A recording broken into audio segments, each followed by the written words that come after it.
நல்ல சிகப்பு நிறத்தில் உள்ள மாப்பிள்ளை சம்பா, ஞவர அரிசி, காட்டு யானம், கருங்குருவை, கருப்பு கவுனி இப்படியான அரிசியை வாங்கிக்கோங்க. இதெல்லாம் எங்க சார் கிடைக்கும்? அமேசான்ல போட்டா அடுத்த வீட்டுக்கு வந்து நிக்குமா அப்படின்னு தேடக்கூடாது. இன்னைக்கு எல்லா இடத்திலும் கிடைக்கிறது. நாம் கொஞ்சம் மெனக்கிட வேண்டும், நாம் கொஞ்சம் கரிசனப்பட வேண்டும். சார் விலை கூடைய, நிறைய பேர் என்ன கேட்கிறாங்க, சார் விலை கூடைய.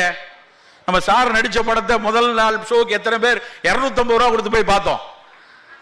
அப்போ அதுக்கு 200 ரூபா நம்ம கொடுக்கும்போது 1 கிலோ அரிசியை 110 ரூபாய்க்கு 90 ரூபாய்க்கு கொடுக்கறத துளி கூட தயக்கம் காட்ட வேண்டாம்.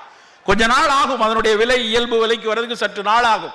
பெரிய அளவில் பயன்படுத்தும் போது, பெரிய அளவில் விவசாயிகள் உற்பத்தி செய்யும் போது விலை குறையும் தானாக.